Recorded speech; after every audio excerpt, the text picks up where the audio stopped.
Nous allons passer à la littérature. Et j'ai le très grand privilège aujourd'hui de dialoguer avec mon collègue Antoine Compagnon. Et je voulais en fait commencer par une petite anecdote.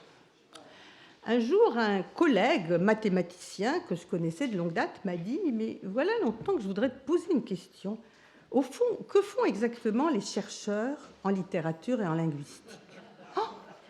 Je lui ai dit « Écoute, je vais t'expliquer, à condition que tu me dises ce que signifie faire des recherches en mathématiques. » Alors en fait, à travers cette interrogation mutuelle, c'est la question de la recherche dans les différentes disciplines, et dans la nôtre en particulier, qui est soulevée. Elle est sans doute d'autant plus importante que la désaffection des étudiants pour les lettres et les humanités en général est aujourd'hui patente. C'est pour ça que je voudrais essayer de donner ma réponse personnelle en évoquant une partie de mes travaux passés, et je vais le faire à deux niveaux. En demandant ce que fait le chercheur en littérature, quelle fonction il remplit dans notre société hautement technologique, mais aussi, et corollairement, ce que fait la littérature, que peut-elle nous apprendre sur notre société et sur nous-mêmes. Alors en fait, notre mission en lettres, bon, vous le savez, elle n'a pas de vocation pratique, mais elle n'en remplit pas moins un rôle fondamental. Cette fonction relève de la réflexion sur le faire, donc pas du faire, mais de la réflexion sur le faire, c'est-à-dire d'un exercice de compréhension et d'analyse critique. Donc penser, interroger, sonder le monde dans lequel nous vivons est essentiel à la fois pour donner du sens à notre vécu et pour influer sur nos décisions et nos comportements. Alors, bien sûr, c'est un vaste champ d'investigation dont participent différentes disciplines. Et dans l'espace des sciences humaines, mon point de vue est celui d'une spécialiste des sciences du langage, et plus particulièrement du discours, c'est-à-dire de l'analyse du langage en situation. En tant que tel, je me penche sur le logos, puisque les Grecs, vous le savez, désignaient par ce terme à la fois la parole et la raison, un beau terme qui n'a pas d'équivalent. Comment un sujet parlant, comment est-ce qu'il manie le langage pour penser le monde qui l'entoure, pour fournir un éclairage sur le réel et le faire signifier? Comment tente-t-il d'orienter chez les autres des façons de voir et de penser? Et c'est dans cette perspective que j'ai choisi de travailler sur l'argumentation rhétorique, c'est-à-dire dans la façon dont le discours est mobilisé pour construire des raisonnements, pour soulever des questionnements sur des sujets divers, et plus particulièrement sur des sujets de société. Alors bon, c'est l'argumentation rhétorique, telle que l'a conçue Aristote, telle que l'a définie le grand philosophe et juriste Chaim Perelman, qui traite de la façon dont nous manions le discours, dont nous usons de procédures argumentatives pour confronter des points de vue divergents et pour faire, si possible, adhérer nos interlocuteurs à nos propres opinions. C'est l'essence de la délibération et, à travers elle, de la démocratie. J'ai donc consacré ces 20 dernières années l'essentiel de mes travaux à ce domaine en analysant les modalités argumentatives de toutes sortes de discours, le discours politique, le discours médiatique, le témoignage, etc. Mais en même temps, je suis, si je puis dire, revenue à mes premières amours, c'est-à-dire à la littérature du XIXe et du XXe siècle. Et la question était, est-ce que le discours littéraire, qui n'a pas de finalité pratique, est-ce qu'il participe à l'entreprise d'argumentation, telle que je viens de la définir? Et si oui, comment, dans quel sens et selon quelle modalité?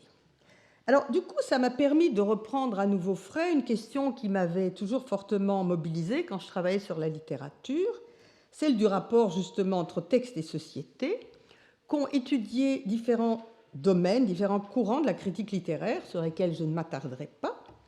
Et j'ai abordé, moi, cette question avec les instruments de la théorie de l'argumentation dans le discours, que j'avais dans l'intervalle mis en place. Là, vous avez une petite seconde de publicité. Et je voudrais ici en introduire un aspect qui me paraît important pour le discours littéraire et que j'appelle la problématisation, et j'y reviens tout de suite. Alors, en analyste du discours et de l'argumentation, je pars du constat, bon, vous me direz trivial, mais pas sans importance, pas sans conséquence, que le discours littéraire, c'est avant tout un objet de langage. Et donc, mon travail porte sur la façon dont le discours littéraire oriente le lecteur, dont il l'oriente vers certaines façons de voir, de comprendre, je dirais même de sentir la réalité sociale. Et c'est cette dimension argumentative qui se distingue de la visée argumentative du discours, et je m'explique. Les textes à visée argumentative ont pour but de faire adhérer le public à une thèse. Donc, qu'est-ce qu'ils font? Ils fournissent une réponse à une question, et cette réponse, ils travaillent à la justifier. C'est le cas du roman qu'on appelle roman à thèse, qui est porteur d'un enseignement, et cet enseignement tend à démontrer la vérité d'une doctrine politique, philosophique ou autre. Alors, ces œuvres se rattachent à la grande tradition de l'exemplum rhétorique, qui se manifeste dans des genres comme la parabole ou comme la fable, mais elles sont aujourd'hui dépréciées en raison de leur caractère didactique, qui exige donc une schématisation assez rigide et puis des procédés de redondance. Alors, la dimension argumentative, quant à elle, ne propose pas une thèse bien déterminée. Qu'est-ce qu'elle fait? Elle construit, c'est une construction discursive, donc si vous voulez, une façon de dire, qui projette un certain éclairage sur la société dans laquelle le texte émerge. Elle tente de faire partager des points de vue sans enchaîner des arguments, et de cette manière, le discours à dimension argumentative nous engage à quoi? Il nous engage à déchiffrer le réel d'une façon plutôt que d'une autre, et adapter en conséquence notre vision des choses, nos attitudes, nos comportements. On pose donc que la tentative d'infléchir des façons de voir et de penser tel ou tel aspect du social n'est pas nécessairement le résultat d'une démonstration en bonne et due forme. Évidemment, pour la rhétorique et l'argumentation, ça a des conséquences importantes, mais je ne m'étendrai pas là-dessus, n'est pas le résultat d'un enchaînement d'arguments logiques. Elle peut être aussi le fait d'une description, d'une narration, d'un échange de propos quotidiens. Et l'argumentation, eh bien, elle s'y construit autrement. Elle demande un déchiffrement différent. Un déchiffrement qui fait la part belle à l'induction, c'est-à-dire qu'on passe du particulier au général, au calcul interprétatif, donc on va induire quelque chose à partir du contexte, ce qui entoure, et du contexte, et à une construction de lecture, c'est-à-dire que le lecteur va mettre en relation des termes, des éléments de discours, des segments séparés. Alors, petit exemple pour illustrer ce propos. Voilà, Balzac. Dans un roman feuilleton de Balzac que vous connaissez peut-être, et qui s'appelle La cousine bête, qui se situe a été écrit en 1846, Hortense, une jeune fille, dit de sa mère, Adeline Hulot, qui est mariée à un baron, un ancien général de Napoléon, et les frasques de ce baron sont en train de ruiner la famille. Et donc il lui dit: « Tu ne sais pas, Lisbeth, eh bien j'ai le soupçon affreux qu'elle travaille en secret. » Bon, l'adjectif affectif, mais aussi axiologique affreux, dramatise l'énoncé et rejaillit sur le travail en lui donnant un sens fortement péjoratif. Et bien sûr, l'expression en secret achève de le marquer du sceau de la honte. La dévalorisation qui est marquée par ces deux qualifications n'est pas d'ordre purement éthique, mais bien social. Bien sûr, à cette époque, travailler pour une femme de la haute société dénonce une pénurie totale, vraiment une dégradation qu'on veut dérober au regard. Et cette réplique, vous le voyez, ne contient pas d'argument formel, mais elle permet d'inférer du fait que le soupçon est affreux et le travail secret, que travailler est honteux, et elle justifie cette honte par un renvoi aux croyances et aux valeurs partagées de l'époque qui correspondent à la doxa, donc à l'opinion de l'auditoire cible du roman feuilleton. Donc de ce cas particulier se dégage une norme, une règle qui entraîne une réflexion plus générale. Le travail constitue une déchéance pour toute femme de la bonne société. La prodigalité et l'irresponsabilité du père de famille mènent à une telle déchéance, comme le montre l'intrigue du récit, dans laquelle il faut replonger évidemment l'observation d'Hortense. Donc, voyez que c'est dans le discours apporté, donc la réplique d'un personnage, que se met en place une dimension argumentative qui n'est pas de l'ordre d'un raisonnement logique formel, mais qui n'en présente pas moins un point de vue, un point de vue déterminé sur le travail et puis sur la prodigalité des maris volages. Alors, on est ici dans la logique d'un genre destiné au grand public, qui jouit d'ailleurs d'un immense succès à l'époque et qui conforte la doxa, l'opinion commune. Mais ce feuilleton signé de Balzac contient aussi une dimension supplémentaire. En effet, la réplique est adressée à la cousine bête, une vieille fille qui a les mêmes origines paysannes que sa cousine devenue baronne, mais qui, elle, travaille pour pourvoir à ses besoins. Adeline va comme moi travailler pour vivre, pensa la cousine bête, ses jolis doigts, seront donc enfin, comme les miens, ce que c'est que le travail forcé. Alors, le désir de vengeance de la parente pauvre, c'est les parents pauvres, érigée en opposante maléfique, confirme le caractère déshonorant du travail pour une personne du rang d'Adeline, mais il souligne aussi l'égalisation que le travail établirait entre les deux femmes.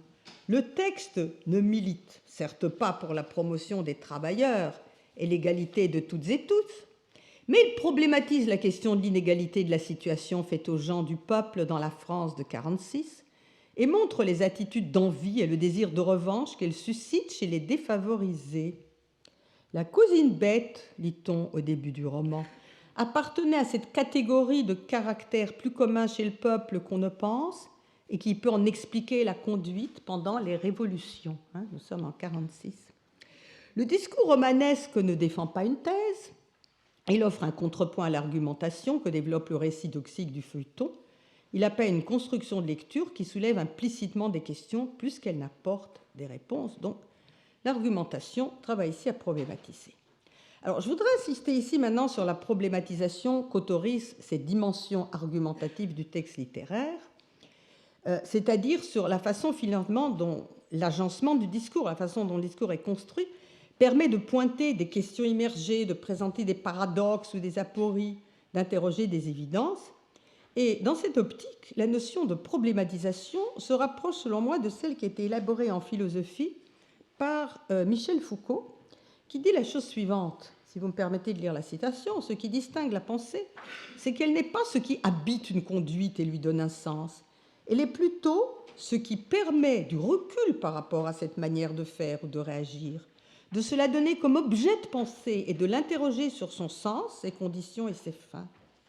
La pensée, c'est la liberté par rapport à ce qu'on fait, le mouvement par lequel on s'en détache, on le constitue comme objet et on le réfléchit comme problème. » D'autres, comme le Brésilien Paulo Freire, y voient un développement dans la problématisation, un développement de la conscience critique qui déconstruit les vérités toutes faites et les mythes dont on nourrit les peuples.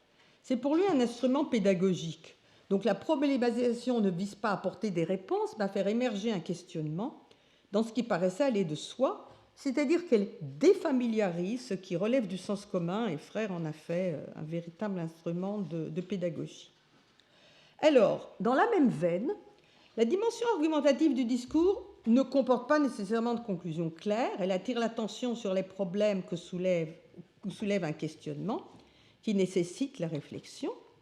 Cependant, juste dire un mot sur le fait que, évidemment, la problématisation désigne en philosophie une démarche systématique de la pensée qui est par essence analytique, alors que dans le discours littéraire, elle ne se présente pas sous forme de raisonnement systématique, mais a recours aux moyens qui sont en sa possession.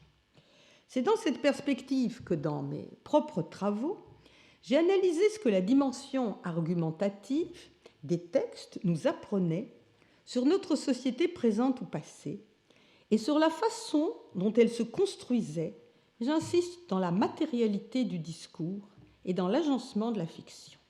Alors, j'ai travaillé par exemple sur les romans de la Grande Guerre. Entre autres, juste comme exemple, j'ai analysé la mise en scène de l'argumentation pacifiste dans l'été 14 de Roger Martin Dugard. Donc évidemment, je ne peux pas vous l'exposer ici, c'est beaucoup trop long.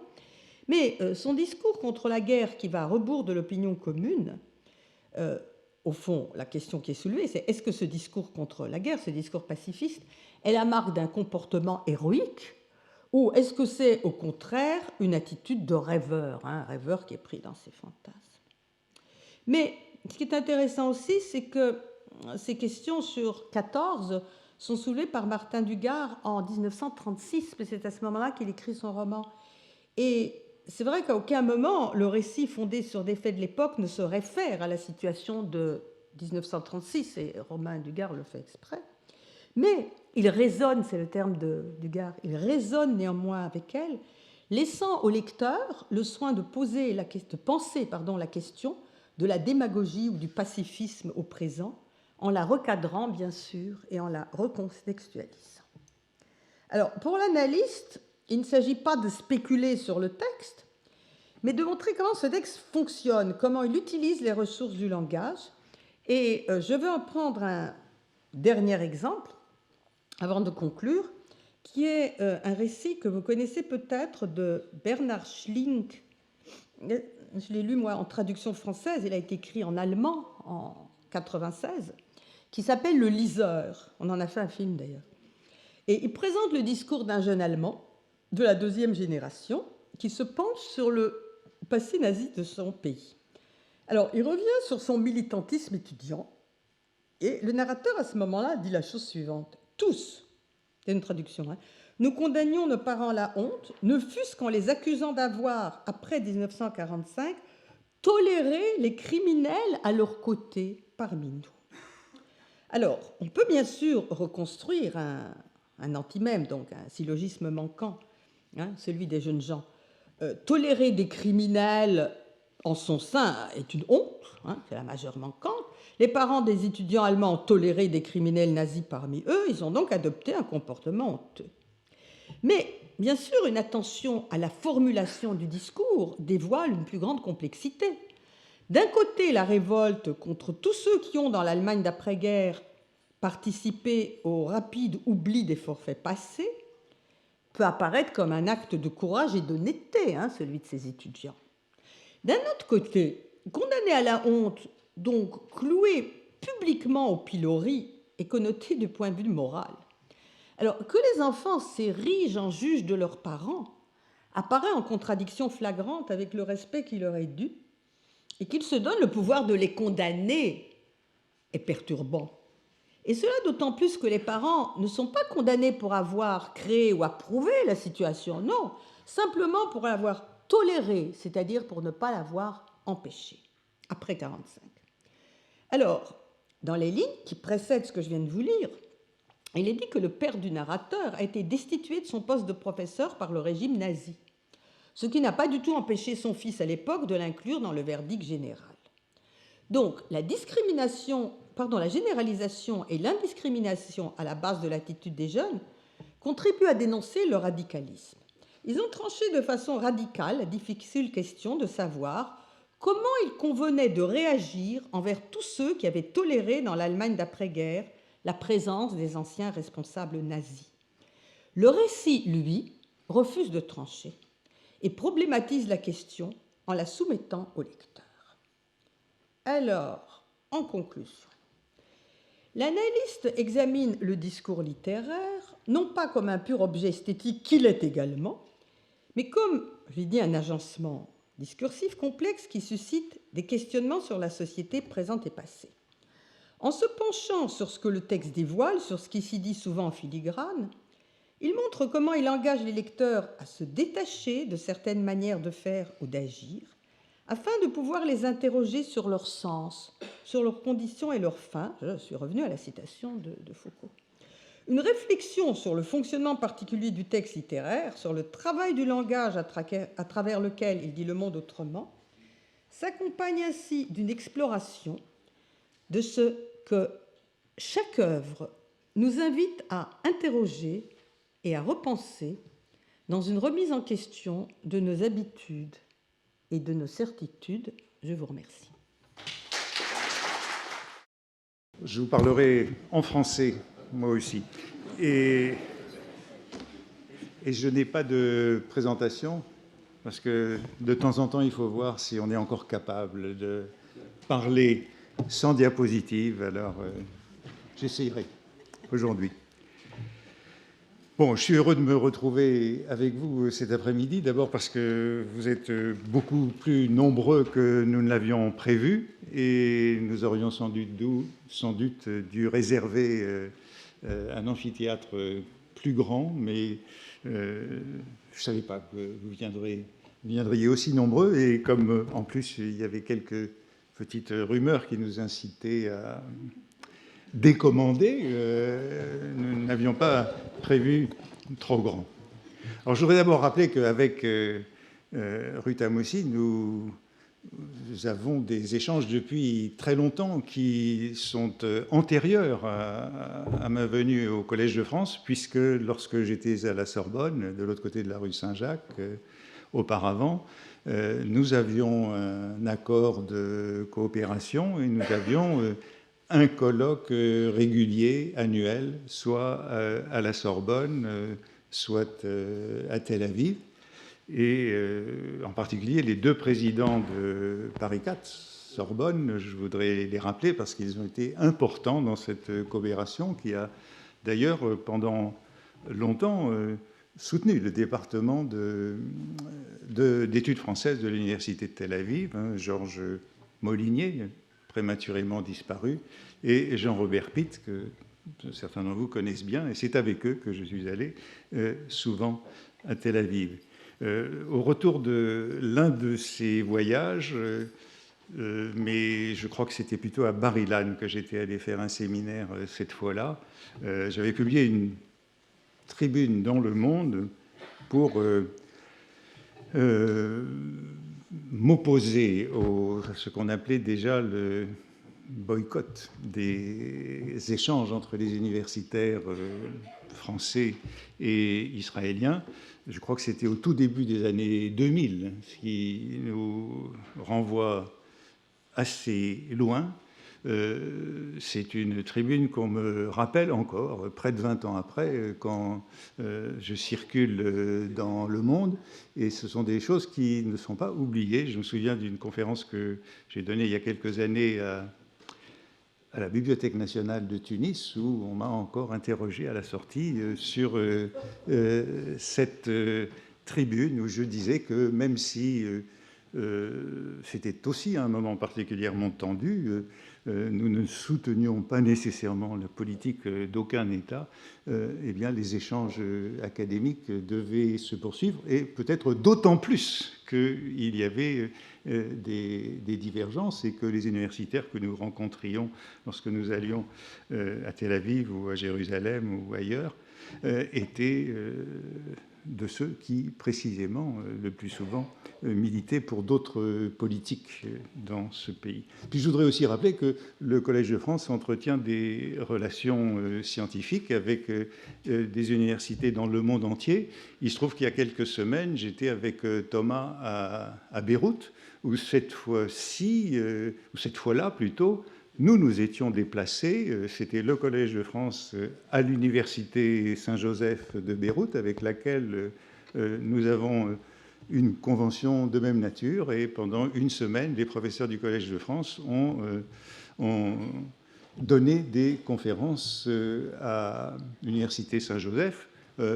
Pour beaucoup d'entre nous, nous nous sommes également rendus à l'American University de Beyrouth, avec laquelle nous avons également beaucoup de rapports. Et je voudrais aussi vous rappeler qu'aujourd'hui, il y a un second colloque. Si vous ne vouliez pas venir dans cet amphi au Collège de France, au rez-de-chaussée, il y avait le colloque qui termine le cours de François Desroches, et c'est un colloque sur le Coran. Depuis les années 1530, l'hébreu, comme l'a rappelé François Heilbronn, est enseigné au Collège de France, et l'arabe s'est aussitôt ajouté. Et nous sommes encore, je dirais, assez exemplaires sur cette figure.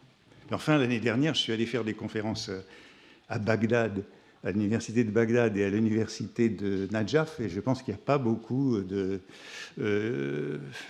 d'académiques, d'universitaires français qui sont allés jusque-là parler à des étudiants et entretenir des rapports avec des chercheurs. Et je crois que de ce point de vue, nous n'avons donc aucune leçon à recevoir de personne et nous menons notre politique scientifique de manière absolument indépendante.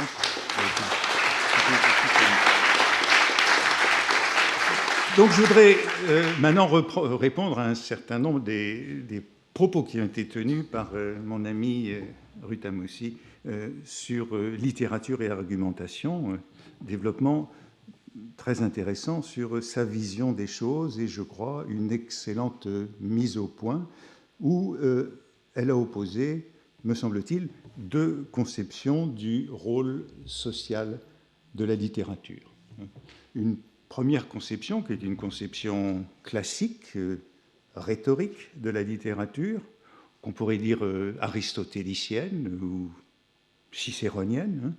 La littérature doit plaire et instruire, instruire en plaisant, c'est le placere et docere, ou délectare, de la tradition classique, qui consiste à penser que la fable, la fiction, est un exemple, exemplum, elle a employé le mot, un exemplum moral qui sert à l'instruction. Et puis une conception moderne de la littérature dans son rôle social, une conception moderne, éclairée, je crois que c'est celle-là qu'elle qualifie d'argumentative et qui date au fond des Lumières et du XVIIIe siècle, qui s'oppose à celle qui s'était maintenue jusque-là et qui voudrait que la littérature soit libératrice. La littérature déconstruit les préjugés, et ces préjugés, pour les hommes des Lumières, ils étaient d'abord de nature religieuse.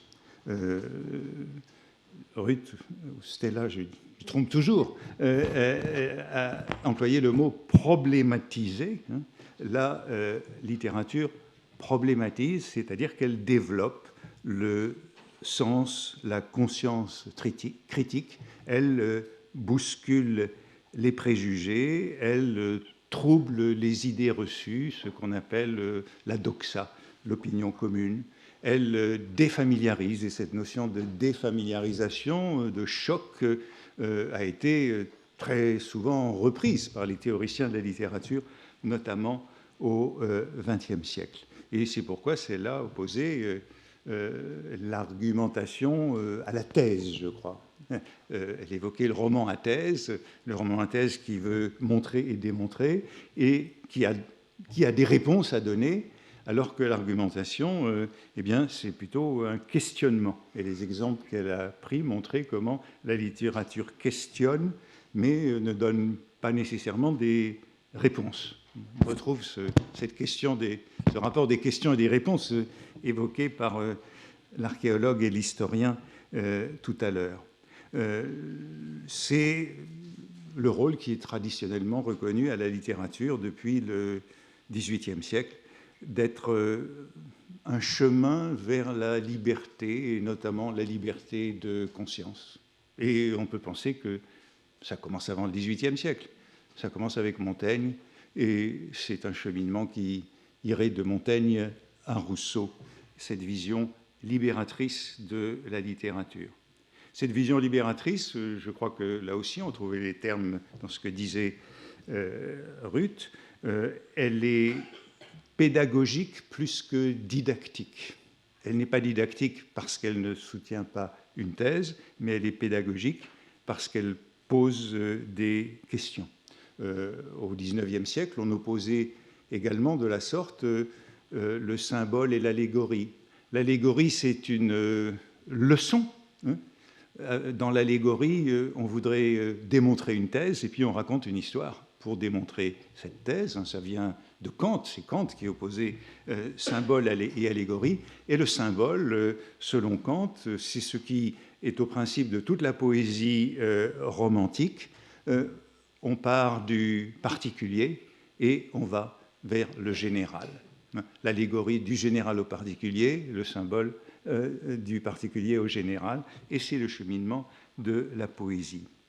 Alors voilà cette grande opposition, mais on peut dire qu'elle est tout de même un petit peu rigide, parce que je crois qu'on a beaucoup montré, peut-être surtout au XXe siècle et aujourd'hui, que la littérature déjoue tout projet didactique. Et c'est ça qui la définit. On ne peut pas démontrer avec de la littérature. La vraie littérature, ben, c'est celle qui survit à un projet démonstratif. Elle s'en débarrasse comme d'un échafaudage. Et je prendrai un seul exemple, un livre particulièrement bien connu, c'est Manon Lescaut. Manon Lescaut est un livre de morale. Il commence par un avertissement qui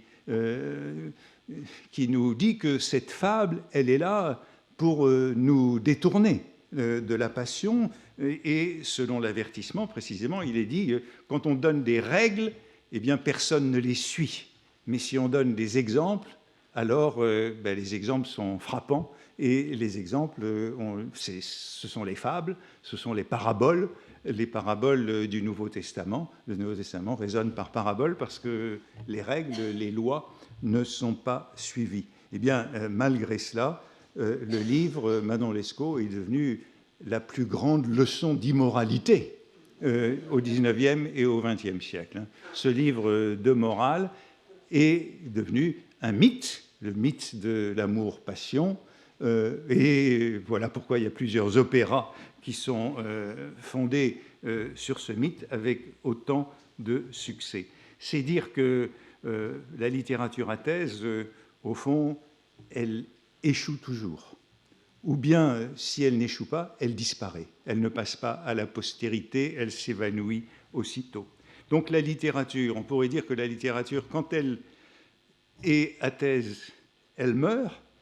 Et puis on pourrait dire à l'inverse que quand elle défamiliarise, quand elle provoque, elle garde toujours tout de même une dimension thétique, une dimension didactique. Et il n'y a donc pas de véritable étanchéité.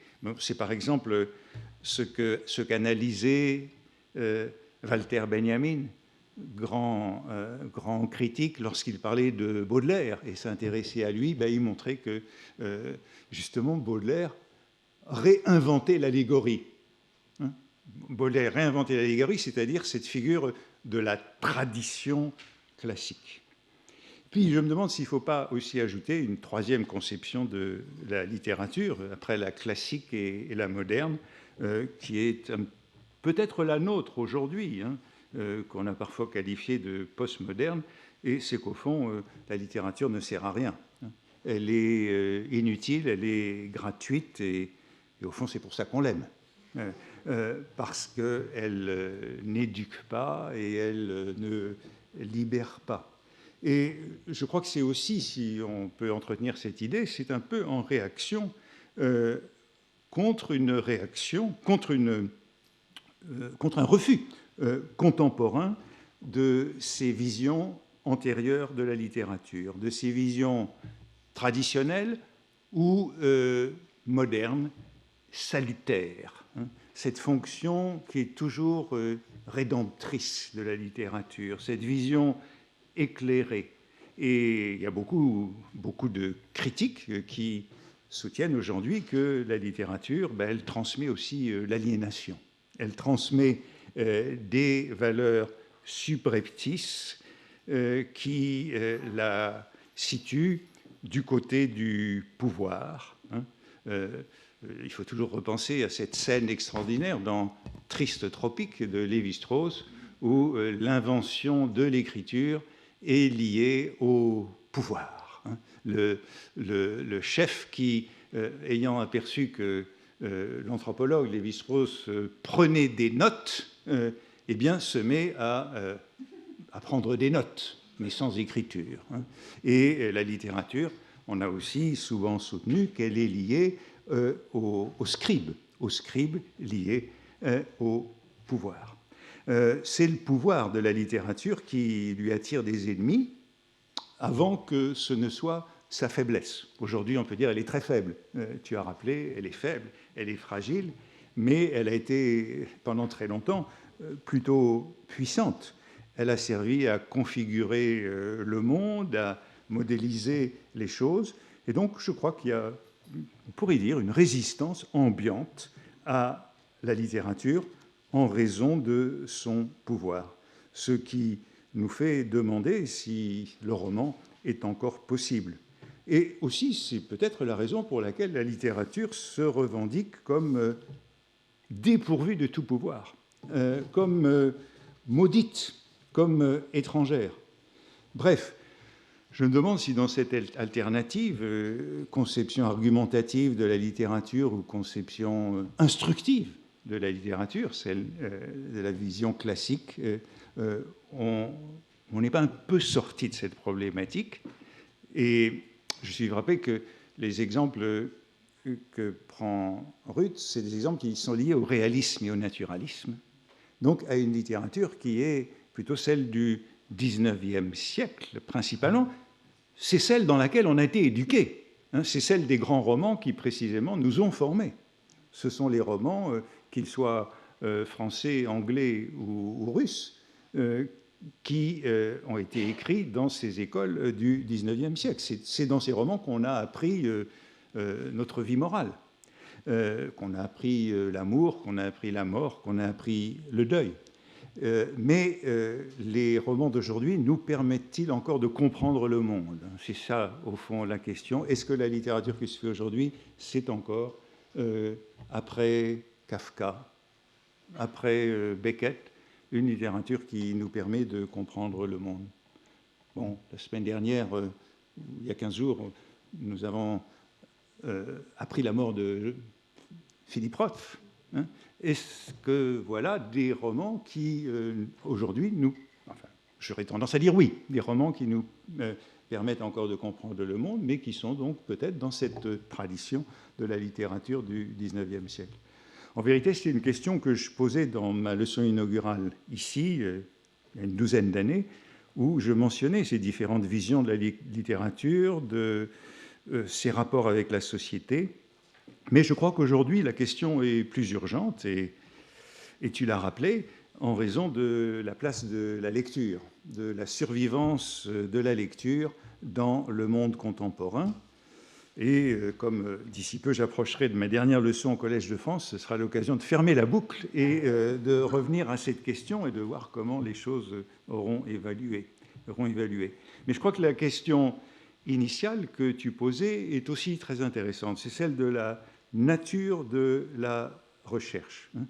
Et l'analyse argumentative, telle qu'elle est proposée, c'est au fond une analyse de la lecture ordinaire. Comment lit-on? Et peut-être un apprentissage de la manière de lire mieux. Notamment être plus attentif à un certain nombre de dispositifs dans le texte littéraire. Mais je me demande aussi s'il ne faut pas limiter la lecture à cela, la lecture notamment professionnelle, la lecture.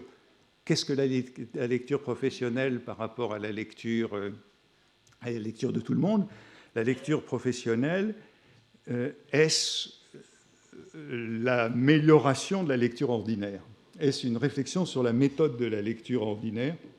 Ou bien est-ce autre chose? On pourrait dire que... Bon, alors maintenant, il y a beaucoup de théories de la lecture professionnelle qui nous disent que la meilleure lecture professionnelle que l'on peut faire de la littérature, des livres aujourd'hui, c'est celle qui est faite par l'intelligence artificielle, par ce qu'on appelle le distant reading. Les algorithmes lisent beaucoup mieux que nous. Les algorithmes lisent beaucoup mieux que nous parce qu'ils lisent beaucoup plus de livres. Il me prend... lire, il n'a échappé à personne que ça prend du temps. C'est long, on ne peut pas faire autre chose en même temps. Tandis que dès lors que tous les romans du XIXe siècle sont numérisés, eh ben, on peut tous les lire en même temps, à la fois, à travers un algorithme, et on peut en dégager des analyses, des interprétations qu'aucun lecteur physique ne peut réaliser. Et il y a bien des collègues qui insistent sur le fait que La vraie lecture professionnelle, c'est la lecture algorithmique, hein, la lecture statistique. Et c'est d'autant mieux que cette lecture statistique, elle est faite sans interprétation préalable, hein, par une analyse en composantes principales. Donc, on ne fait aucune hypothèse, on fait tourner l'algorithme, et c'est l'algorithme qui proposera une lecture et une interprétation. Ce sont des théories très intéressantes, hein, qui nous disent que nous ne sommes pas les meilleurs, que l'homme n'est pas le meilleur lecteur, hein, qu'il vaut mieux pouvoir lire tous les livres en même temps, et que cela évite les préjugés, les interprétations préalables. Et n'oublions pas que l'interprétation, ça fait toujours peur, hein. Alors, on cherche toujours... n'oublions pas, c'est ça, la littérature, au fond, ça fait peur, hein. On cherche toujours le moyen de ne pas lire, hein, de ne pas interpréter. C'est ça que faisait l'histoire littéraire. L'histoire littéraire substituait l'histoire de la littérature à la lecture et à l'interprétation. Le lansonisme, c'était une façon de ne pas lire, hein, et on le caricaturait en disant le professeur vient faire son cours et pendant 6 mois il parle de la vie de l'auteur et puis au dernier cours il aborde l'œuvre, hein, au dernier cours, mais c'est tout de suite l'examen.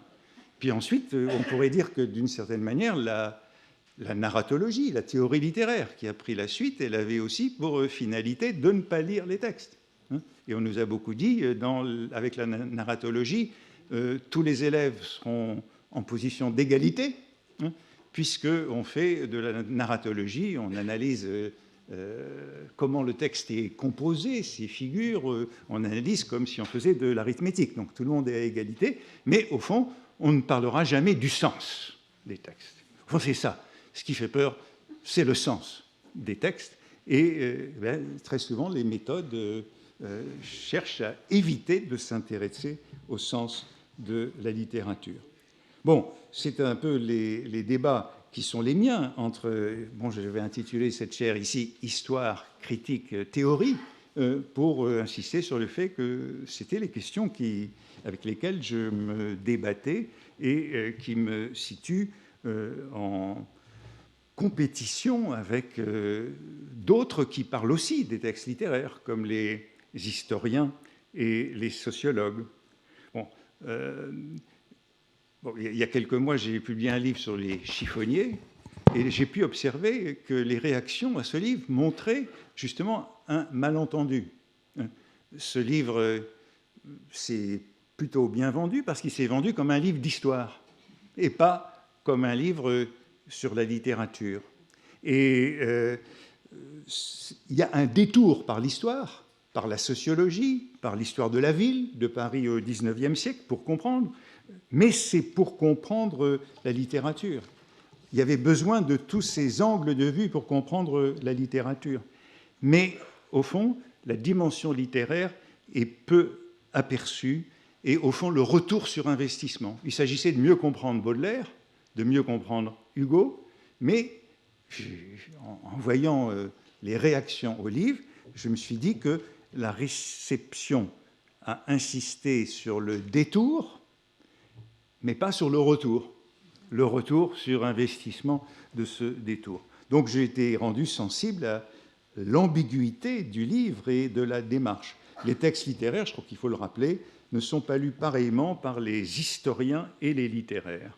Et ils sont lus, évidemment, il y avait la vieille opposition document-monument, mais c'est insuffisant. Ils sont lus comme des documents par les historiens, mais ils sont lus du point de vue, et j'y reviens, de l'interprétation, cette interprétation qui fait peur aux littéraires. Ensuite, j'ai invité Ruth l'an dernier à l'un de mes cours, et c'est là où on a fait le projet de ce colloque d'aujourd'hui, où il s'agissait de la littérature comme sport de combat. Et là aussi, je faisais un détour par l'histoire du XIXe siècle, et notamment le droit, puisque c'était sur le duel, et les duels très importants des écrivains au XIXe siècle, mais là aussi, il s'agissait d'un retour vers la littérature. Un historien, un sociologue ne parlerait pas des textes de la même façon que nous. Il y a une démarche propre. Et je voudrais terminer en évoquant ce que nous avions annoncé dans le petit résumé qu'on avait proposé et auquel on n'a pas trop touché, puisqu'on nous avait demandé des petits résumés pour ces interventions, et on avait dit que nous avions dit que nous allions parler de la littérature contemporaine comme espace de débat, de controverse, voire de polémique sur des questions de société, la guerre, la violence. Nous ne l'avons pas abordé, donc je voudrais terminer sur ça tout de même, parce que nous lisons aussi la littérature contemporaine et ses rapports à la violence et à la guerre. Et terminer en disant qu'il y a eu, dans la période récente, une très forte montée de l'intérêt de la littérature de témoignage et de l'intérêt pour la littérature de témoignage. Dans la littérature française, cet intérêt pour la littérature de témoignage est lié à un sujet que nous avons tous les deux abordé, qui est la Grande Guerre, la guerre de 14-18. Nous terminons, nous sommes en 2018, mais nous avons eu pendant 4 ans le temps de réfléchir à cette littérature de témoignage. Il y a 4 ans, j'avais fait un cours ici sur la Grande Guerre des écrivains. Et c'est cette guerre de 14 qui a suscité le premier grand intérêt pour la littérature de témoignage, parce que, bon, on pourrait épiloguer longtemps, parce que c'est une guerre longue, parce qu'elle a été faite par des soldats qui savaient écrire, résultat de plusieurs générations d'écoles depuis 1830 et sous la Troisième République, et parce qu'on s'est intéressé donc à la guerre vue d'en bas, ce qui était un phénomène tout à fait nouveau. Mais bien sûr, cet intérêt pour la littérature de témoignage dépasse largement depuis, dans la dernière période, la guerre de 14, et il faut évidemment évoquer tout ce qui est lié à la Shoah, au témoignage sur la persécution des Juifs suivant la Seconde Guerre mondiale, qui est le second grand moment de cette littérature. Et alors là, il y a peut-être en effet une dimension qui est plus proche de ce que je disais, ces théories argumentatives fortement liées à la littérature du XIXe siècle, puisque cette littérature de témoignage n'est en général pas une littérature d'avant-garde. Or, c'est la littérature d'avant-garde qui nous a largement séparés de cette volonté de comprendre le monde et d'argumenter à travers la littérature. Et la littérature de témoignage est très importante aujourd'hui, et dans ce corpus nouveau qui suscite beaucoup de travaux, on parle par exemple beaucoup, alors dans les pays de langue anglaise, de trauma studies, qui est devenu un secteur important de l'étude littéraire. Dans ce domaine de la littérature de témoignage, eh bien, en regardant ce qui s'écrit, je voudrais signaler que dans ce renouvellement des rapports entre littérature et société, il y a relativement peu un secteur qui est plutôt laissé de côté dans ce nouveau corpus. Bon, il est question, j'ai dit, de la guerre de 14, de la Shoah, du Goulag, énormément de littérature sur le Rwanda, notamment en français, beaucoup de très bonne littérature sur le Rwanda, mais je dirais, étonnamment, parce que je l'ai constaté en y réfléchissant pour vous, peu sur le Moyen-Orient, peu sur l'Irak, peu sur la Syrie, peu sur le Liban, peu sur la Palestine, étonnamment peu. Et je terminerai simplement en évoquant un des derniers écrivains de langue hébreu que j'ai lu récemment avec beaucoup de plaisir et qui justement est un arabe israélien, Sayed Kashwa, dont j'ai beaucoup apprécié. Les Arabes dansent aussi, et il y eut un matin, et c'était assez frappé que cet écrivain israélien, écrivant en hébreu, aujourd'hui soit l'un des bons représentants et les plus éminents de la littérature en hébreu, ayant bénéficié d'une excellente éducation dans une école d'élite, C'est une œuvre qui est née de la seconde intifada, autobiographique ou en tout cas personnelle, qui a eu beaucoup de mal à passer, condamnée de tous côtés. Et c'est une œuvre qui certainement permet de comprendre le monde selon ce schéma que je décrivais tout à l'heure. Ben, malheureusement, il n'est plus en Israël aujourd'hui. Il est aux États-Unis, comme beaucoup de gens qui aboutissent là-bas aux États-Unis. Mais j'ai cru comprendre qu'il voudrait revenir, qu'il compte revenir. Et donc, tout espoir n'est pas perdu. Merci.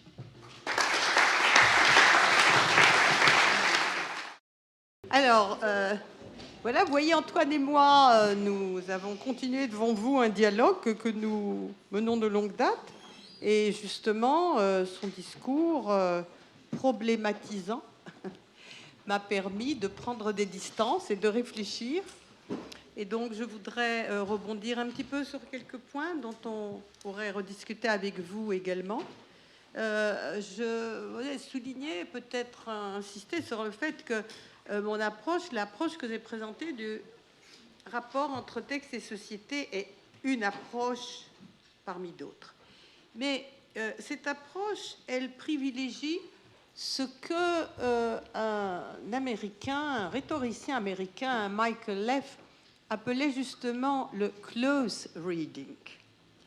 C'est-à-dire que contrairement à ce distant reading, qui est évidemment plus récent, et qui veut laisser la littérature aux ordinateurs en expliquant qu'il n'est plus nécessaire de lire les textes. Alors, moi, j'assume. J'assume le close reading.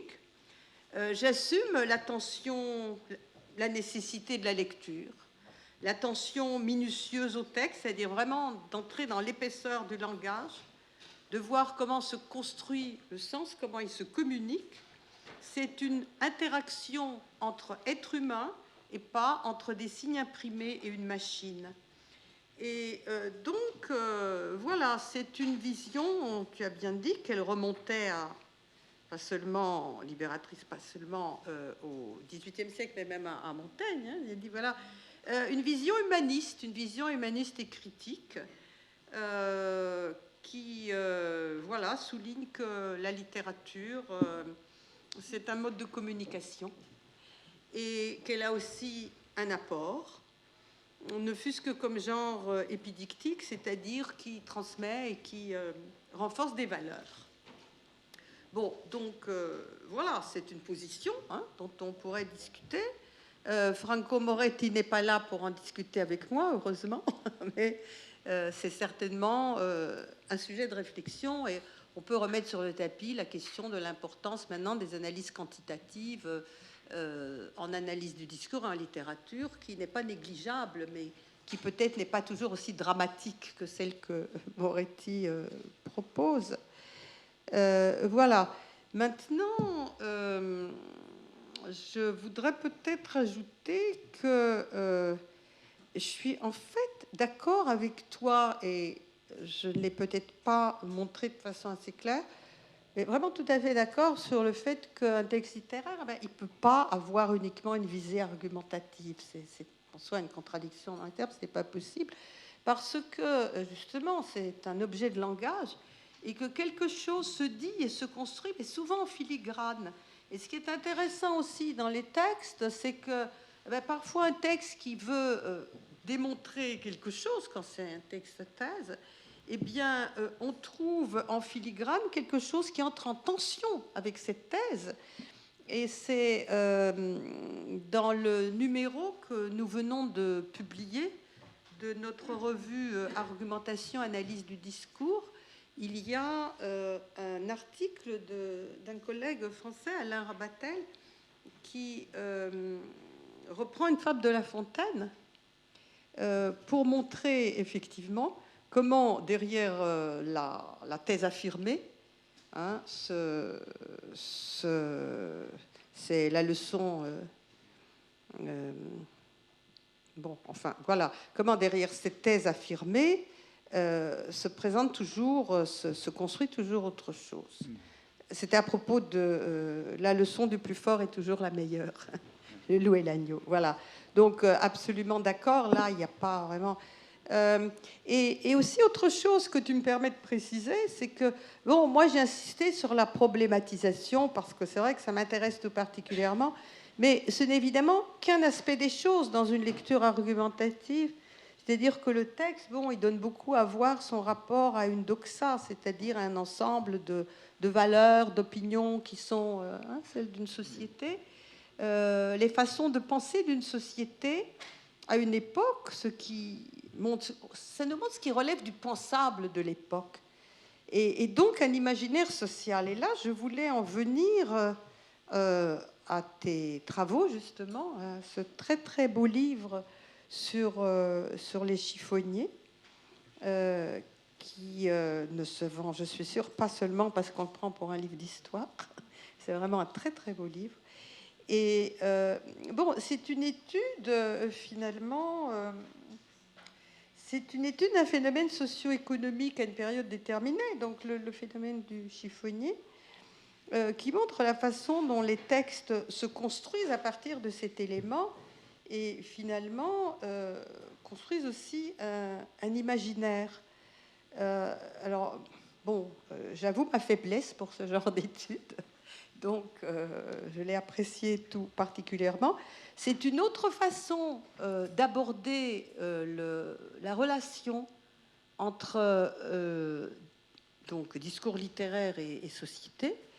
Les deux approches finalement devraient mettre en valeur, et mettre, je pense, en valeur, éventuellement pas dans ce que j'ai dit aujourd'hui, cette idée d'imaginaire social. Donc ce serait intéressant de voir un petit peu comment les choses peuvent se relier.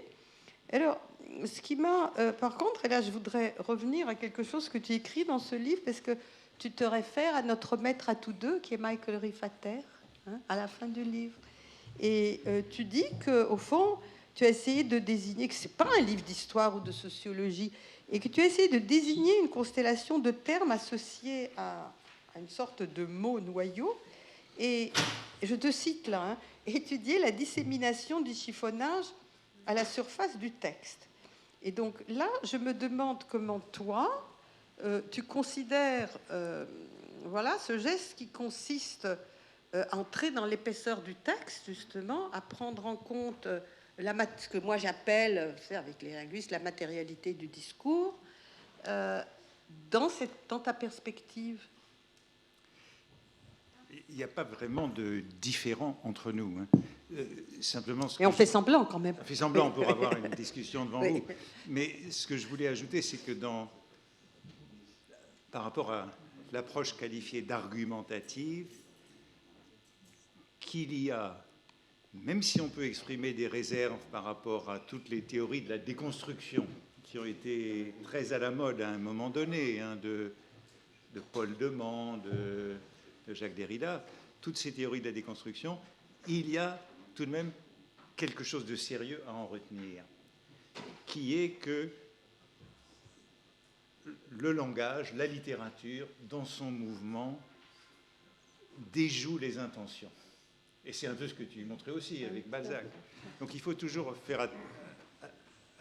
être attentif à la fois à la dimension argumentative, mais au fond à la dimension contre-argumentative ou contre-productive par rapport à une intention. Et c'est ça que les gens de notre génération, en gros, ont appris et qui leur a permis d'avoir des lectures souvent plus subtiles, souvent trop compliquées, mais souvent assez éclairées. Alors l'autre question sur la matérialité, bon, dans ce livre sur les chiffonniers, je me suis réclamé de Michael Rifater, qui a été un grand stylisticien.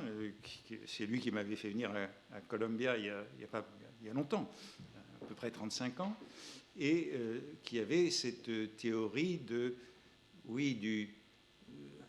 la productivité du texte à partir d'un mot noyau, à partir de signifiant noyau. Et donc, je voulais dire que dans ce livre sur les chiffonniers, c'était pas seulement une sociologie du chiffon au XIXe siècle ou une histoire du chiffon, mais que l'intérêt, c'était de montrer qu'il y avait là tout un réseau de mots, tout un système symbolique qui diffusait dans cette littérature, celle de Baudelaire, celle de Hugo, celle de Gautier, auquel, jusque-là, personne n'avait prêté attention. Parce que ce système, il n'était pas très intéressant, il était mineur, mais que c'était quelque chose qui envahissait toute la littérature. Dès qu'on y faisait attention, on le retrouvait partout.